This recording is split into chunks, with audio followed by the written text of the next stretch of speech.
Baiklah, kita mulai ceritanya. Semua orang pasti pernah melihat tendangan kalajengking Higuita. Bukan hanya sebatas penggemar sepak bola. Itu adalah salah satu momen yang paling sering diputar ulang dalam sejarah olahraga. Tapi saya harus memberitahu kalian, pada saat itu, Higuita telah melewati masa jayanya. Dan kalian bisa dengan mudah berargumen bahwa kalajengking bukanlah momen yang paling aneh dalam karirnya. Maksud saya, pria ini mencetak 43 gol. Dalam satu pertandingan, ia keluar dari kotak penalti dan melakukan dribble hingga ke sisi lain lapangan, membuat seorang pemain bertahan hanya bisa menghentikannya dengan menendangnya hingga jatuh ke tanah. Tapi ya, ini bukan hanya tentang hal itu. Karena coba pikirkanlah, mengapa mereka menyimpan salah satu pengiring bola terbaik di dunia di antara tiang gawang? Dan jawabannya jelas. Di balik semua kegilaan ini, Higuita yang memiliki tinggi badan 5,8 kaki merupakan salah satu penghalau tendangan terhebat sepanjang masa. Bisa dibilang penghalau tendangan penalti terhebat yang pernah ada, serta memiliki trik-trik yang memukau. Tidak hanya sekedar pertunjukan, Higuita merupakan penjaga gawang pertama yang melakukan tendangan penalti 21 tahun sebelum Manuel Neuer melakukan debutnya. Saya sangat yakin bahwa jika saat itu Ballon d'Or tidak dibatasi hanya untuk pemain Eropa saja, Higuita akan masuk nominasi.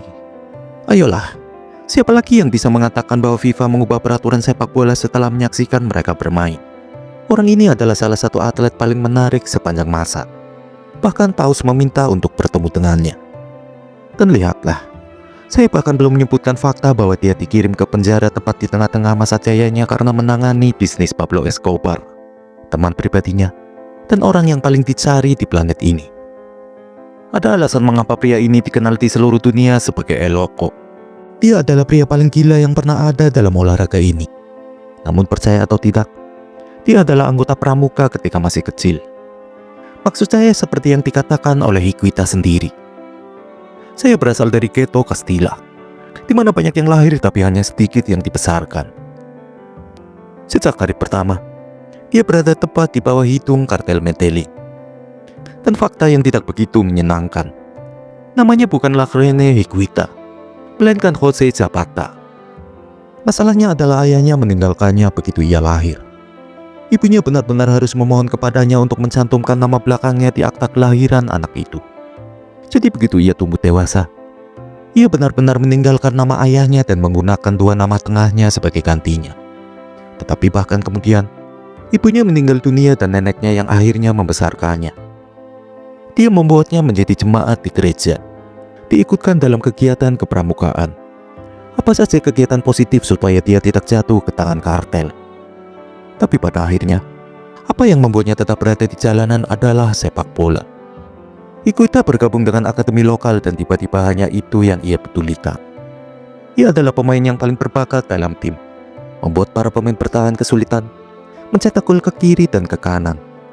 Tapi suatu hari Independiente Medellin, salah satu klub terbaik di kota ini, akhirnya mengirimkan pemandu bakat. Dengan segala rintangan yang ada, di saat semua penjaga gawang sedang sakit atau cedera, sang manajer menanyakan siapa yang ingin menjadi penjaga gawang.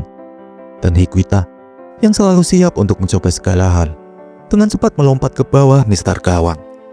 Dan pada akhirnya, entah bagaimana, ia menjadi nama nomor 1 dalam daftar pemandu bakat tersebut, tanpa pernah berniat menjadi seorang penjaga gawang. Di usia yang ke-15, ia dipilih untuk bermain di distriknya dan menjadi juara nasional.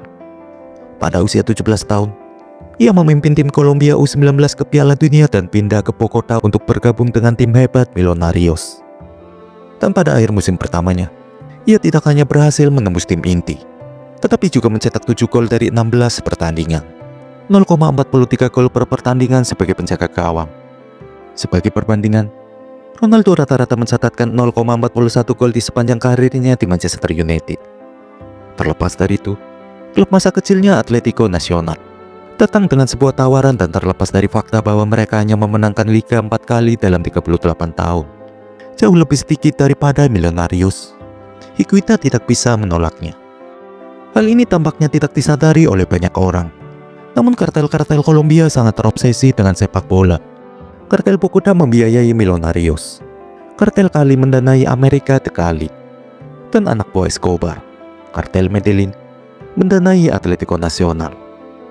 Dan dengan begitu banyak persaingan di antara ketiganya, mereka hampir selalu terlibat dalam sebuah kontes untuk melihat siapa yang dapat menghasilkan lebih banyak uang, lebih banyak pengaruh, lebih banyak kekuatan untuk klub mereka.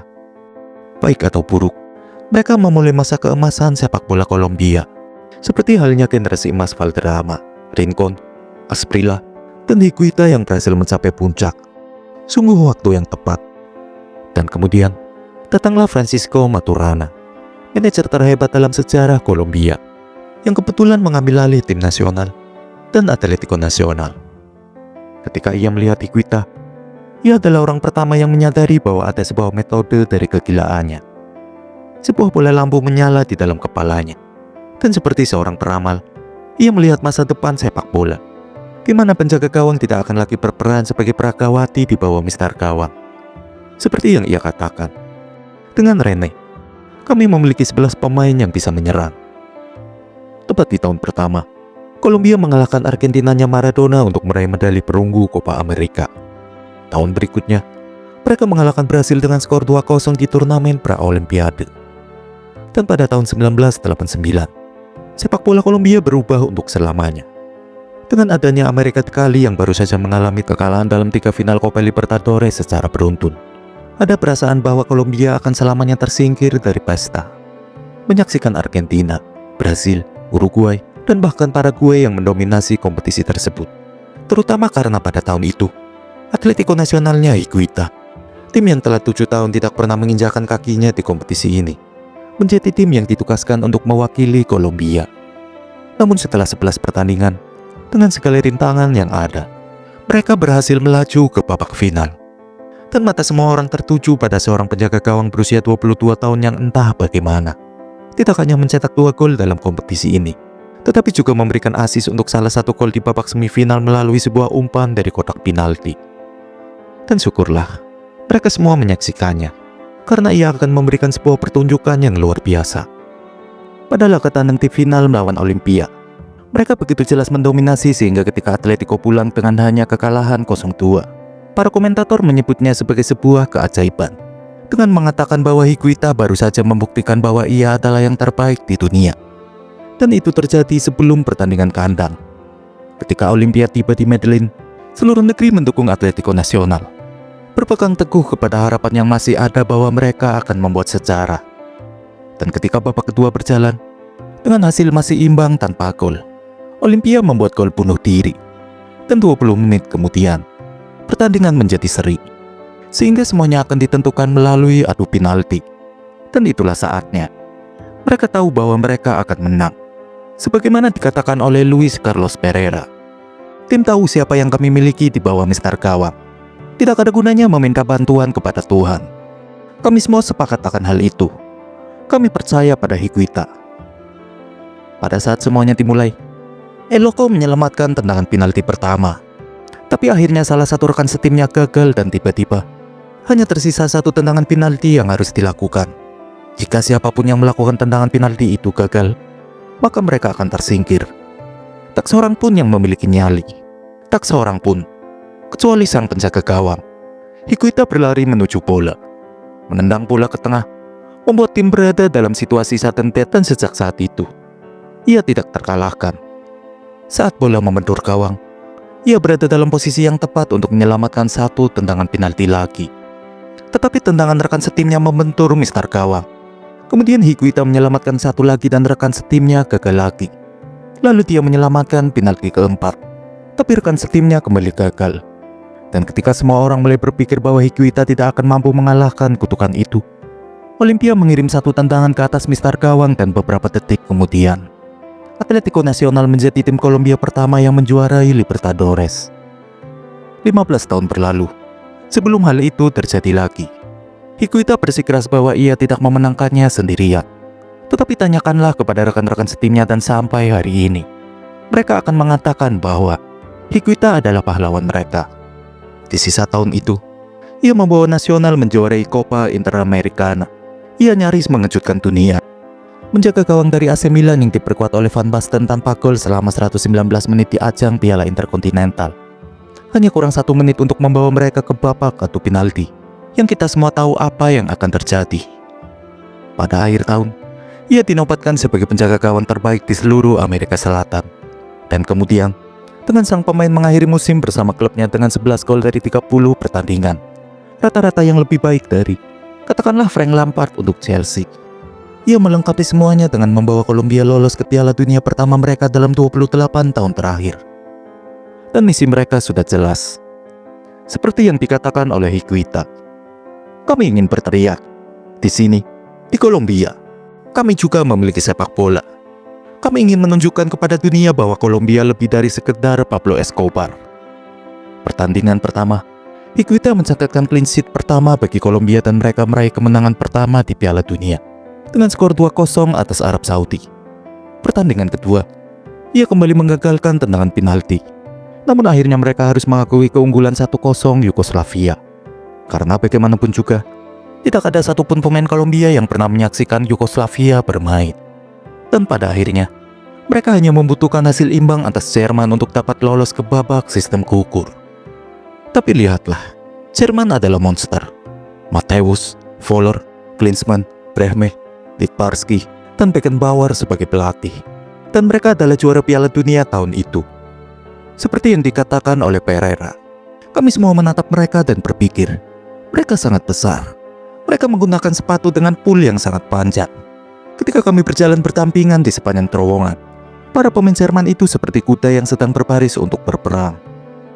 Mereka semua gemetar, tetapi Higuita mengatakan kepada mereka, mereka boleh berbaris sesuka hati. Tetapi hari ini, kita akan membuat mereka menari. Ia tidak kenal takut. Sebuah inspirasi bagi semua orang di sekitarnya. Seperti yang dikatakan oleh salah seorang pemain. Dia membuat saya malu pada diri saya sendiri. Melihat dia keluar dari kotak penalti dan melakukan tugasnya untuk kami. Membuat saya merasa seperti, sial, seharusnya saya yang melakukan itu. Bukan orang gila yang memakai wig ini. Tetapi inspirasinya membuat Kolombia mampu mendominasi para pemain raksasa. Mendapatkan peluang demi peluang. Memainkan sepak bola yang indah. Namun mereka tetap gagal. Dan di menit-menit akhir, Jerman berhasil mencetak gol. Dengan cara lain, mereka pasti sudah menyerah. Namun pada akhirnya Valderrama mengingat hal itu. Jika Higuita memiliki keberanian untuk melakukan semua yang dia lakukan, mengapa saya tidak bisa melakukan nutmeg kepada para pemain Jerman? Dan dengan serangkaian umpan 1-2, dia memberikan umpan kepada Rincon dan dia menyelipkan bola di antara kedua kaki Ilkner. Itu merupakan gol yang paling banyak dieluk-elukan dalam sejarah Kolombia. Mereka masuk ke babak sistem gugur untuk pertama kalinya. Namun di babak 16 besar, semuanya menjadi tidak beres. Di babak perpanjangan waktu, dengan tertinggal 1 gol dari Kamerun, Perea merasa Roger Milla menerjang ke arahnya seperti binatang buas. Melakukan back pass ke arah Higuita dengan terburu-buru, yang dengan mati-matian mencoba menggiring bola melewatinya. Hanya untuk kehilangan penguasaan bola dan melihatnya menendang bola ke gawang yang kosong. Seperti yang ia jelaskan, seandainya saya kebobolan 3 atau 4 gol lagi, itu tidak akan menjadi masalah. Tetapi kemudian Redin masuk dan membuat skor menjadi 2-1. Yang berarti bahwa kesalahan itu telah membunuh peluang mereka untuk melaju ke babak perempat final. Higuita tidak pernah memaafkan dirinya sendiri. Tidak peduli berapa kali pun Valderrama menegaskan hal itu. Tidak ada satupun penggemar yang menyalahkannya. Tidak ada satupun. Tidak peduli berapa banyak penggemar yang menunggunya di Kolombia dengan spanduk-spanduk ucapan terima kasih yang ditujukan kepadanya. Bahkan dinobatkan sebagai penjaga gawang terbaik di Amerika Selatan untuk tahun kedua pun rasanya tidak cukup. Bahkan ketika penampilannya secara permanen mengubah sepak bola untuk selamanya. Turnamen tersebut sering disebut sebagai Piala Dunia terburuk sepanjang masa.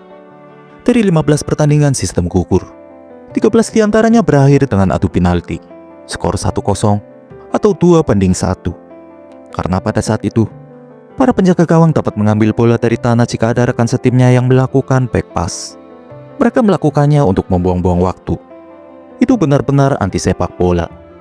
Dan ketika semua orang mulai merendahkan para penjaga gawang itu, muncullah seorang pemain gila dari Kolombia yang menolak untuk memungut bola apapun yang terjadi. Menerjang para pemain depan, lalu mengumpan. FIFA begitu terpana, begitu terhibur oleh orang gila ini, sehingga mereka menjadwalkan pertemuan dan menulis ulang buku-buku sepak bola. Melarang kiper manapun untuk mengambil bola seperti itu lagi. Dan mereka secara harfiah menamainya Hukum Higuita. Seperti yang dikatakannya sendiri, Saya telah mengubah peraturan sepak bola. Bahkan Pele atau Maradona sekalipun tidak dapat melakukan hal itu. Terlepas dari itu, jangan pernah berpikir bahwa ia telah melambat. Pada tahun berikutnya, ia telah membawa nasional meraih gelar juara liga pertama mereka dalam 1 dekade terakhir. Dan hampir saja membawa mereka ke final Copa Libertadores. Dan di Copa America, ia bahkan membawa Kolombia menjadi pemuncak grup yang berisikan Brasil dan Uruguay. Meskipun rekan-rekan setimnya tidak mampu mencetak 1 gol pun dalam 1 pertandingan. Kemudian dia akhirnya menyerah pada tawaran yang berulang kali yang dia dapatkan dari klub-klub Eropa, mengikuti rekan abadinya Francisco Maturana ke Valladolid. Meskipun hal itu akan berakhir dengan bencana, dengan klub yang jatuh ke dalam jurang kebangkrutan dan tidak dapat membayar gajinya, menenggelamkannya setelah hanya 15 pertandingan, dan merampas kesempatan yang layak untuk menyaksikan Higuita di puncak sepak bola Eropa. Namun, apa yang tidak ia ketahui adalah bahwa keadaan di Kolombia akan jauh lebih buruk. Kalian tahu, 1 bulan sebelum Copa America dimulai, Pablo Escobar akhirnya menyerahkan diri kepada pihak berwenang dan dipenjara di La Catedral. Saya mengatakannya dalam tanda kutip karena Escobar memiliki tempat itu. Banyak penjaga yang merupakan antek-anteknya sendiri, dan dia hidup dalam kemewahan, dengan lapangan sepak bola, bar, jacuzzi, dan air terjun. Dia memiliki hampir segalanya. Satu hal yang kurang adalah kebebasan, sehingga dia mulai mengundang orang-orang untuk mengunjunginya. Dan suatu hari, dia mengundang Higuita. Itu bukan pertama kalinya mereka bertemu. Menurut rumor, Higuita bahkan mungkin mempengaruhinya untuk menyerahkan diri ke polisi, mengatakan bahwa dia merusak citra negara. Tapi, pada akhirnya, dialah yang keluar dengan reputasinya yang tercemar. Meskipun Higuita mengklaim bahwa mereka berdua tidak terlalu dekat, orang-orang melihatnya sebagai seorang munafik, mengklaim menggunakan sepak bola sebagai cara untuk membersihkan citra negara. Sementara dia berpesta dengan orang yang membuat Kolombia menjadi negara narkoboy. Jadi, bayangkan bagaimana reaksi masyarakat ketika Escobar berhasil melarikan diri dari penjara setelah diperingatkan oleh beberapa sumber dari luar bahwa pemerintah akan memindahkannya ke fasilitas dengan tingkat keamanan yang tinggi. Keadaan akan semakin kacau. Sekitar 1 tahun kemudian, ketika salah satu perburuan terbesar dalam sejarah terjadi, Escobar memutuskan untuk menculik putri raja narkoboy saingannya, Carlos Molina. Dan dalam salah satu alur cerita paling nyata yang dapat kalian bayangkan, berkat persepsi publik yang menganggap Higuita dekat dengan Escobar, dan dengan asumsi bahwa ia tidak akan pernah menyentuh pria yang paling dipuja di negara ini, Molina meminta Higuita yang membawa uang tebusan. Tapi mari kita menjadi nyata, sebagai gentleman seperti dia, yang berpikir bahwa permintaan itu merupakan sebuah perintah, dan seorang anak dari Castilla tahu benar apa konsekuensi dari penolakannya. Higuita mengambil $300.000 itu, pulang ke rumah, berbicara dengan istrinya, dan mereka berdua sepakat karena tidak ada salahnya menyelamatkan seorang gadis kecil dari tangan seorang penjahat. Dan kemudian, sebulan kemudian, momen itu datang. Dia melakukan semua yang diperintahkan dan meskipun kerumunan penggemar mengerumuninya tepat saat pertukaran akan dilakukan, membuat beberapa orang berpikir bahwa dia hanya digunakan sebagai pengalih perhatian. Semuanya berjalan lancar seperti yang kalian bayangkan. Tapi masalahnya adalah Molina tidak mengizinkannya meninggalkan rumahnya sebelum dia menerima hadiah $50.000. Seperti yang dikatakan Higuita, tidak pernah terlintas dalam benak saya bahwa hal itu akan menjadi alasan mengapa seluruh dunia saya runtuh. Menurut hukum Kolombia, mengambil keuntungan dengan cara apapun dari keterlibatan dalam penculikan membuat kalian menjadi semacam kaki tangan. Dan dengan polisi yang memberi contoh kepada Higuita sejak hari pertama dia mengunjungi Escobar, suatu hari, mereka muncul di depan pintunya dan menjebloskannya ke dalam sel. Mereka menggeledah rumahnya, menginterogasinya, terkadang dengan brutal, apalagi jika mereka tidak menemukan apapun. Sekalipun hari itu adalah batas hukumnya, mereka bersikeras dia harus memberikan lokasi Escobar atau dia akan membusuk di penjara.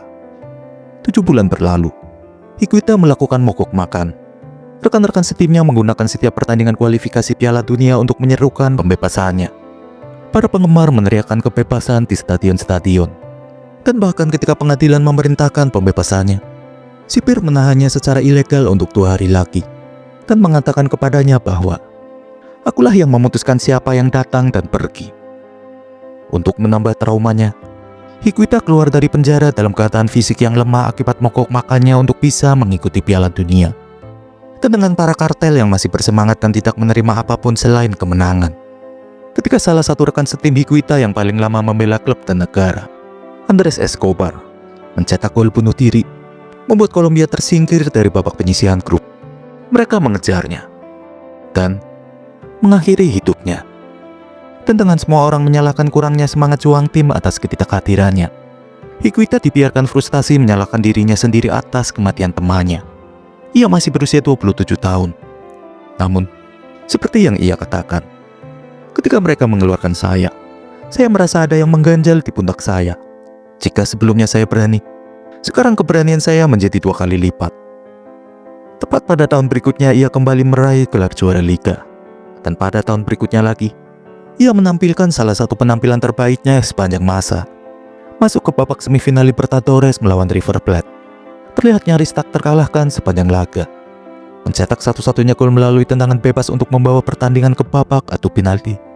Menebak posisi yang tepat untuk melakukan penyelamatan di 7 dari 8 tendangan penalti yang ada. Dan kemudian melakukan penyelamatan di tendangan yang menentukan dan membawa mereka ke babak final. Namun sayangnya mereka harus kalah dari Gremio yang diperkuat oleh Mario Jardel. Itu bukanlah momen yang paling berkesan di tahun itu. Juga bukan fakta bahwa di Copa America ia kembali berhasil menggagalkan satu tendangan dan mencetak gol penalti yang menentukan dalam drama adu penalti, sebelum melakukan tendangan bebas yang membuatnya meraih medali juara ketiga. Bukan, 2 tahun sebelumnya, Higuita pernah menyaksikan seorang anak kecil melakukan tendangan salto ketika sedang menonton sebuah iklan. Lalu ia berpikir, bagaimana kalau saya melakukan hal yang sama? Dan saat itu juga saya langsung memutuskan untuk melakukan hal tersebut. Saya akan melakukannya dalam sebuah pertandingan. Kapanpun saya mendapatkan kesempatan. Mungkin di Castilla, mungkin di Wembley. Dan begitulah, saat memasuki menit-menit akhir pertandingan persahabatan melawan Inggris di Wembley, Jamie Redknapp melakukan tendangan lob, mengiringkan bola ke arah gawang. Higuita melompat, mengangkat kedua kakinya ke atas kepala dan menghajar bola dengan tumitnya. Sebagaimana yang dikatakan oleh komentator pada hari itu. Astaga, apakah Anda pernah melihat yang seperti itu? Tidak ada yang pernah. Lebih dari setahun kemudian, dia pergi ke Meksiko. Dan setelah memasuki usia 30-an, dia menjadi seorang pengembara. Pensiun pada tahun 2005 setelah dinyatakan positif menggunakan pupuk putih tertentu. Sungguh cara yang paling ironis untuk mengakhiri karirnya, seandainya dia tidak kembali pada usia 40-an, untuk benar-benar pensiun setelah melakukan tendangan kalajengking di laga terakhir dalam karirnya. Sekian cerita kali ini, sampai jumpa minggu depan.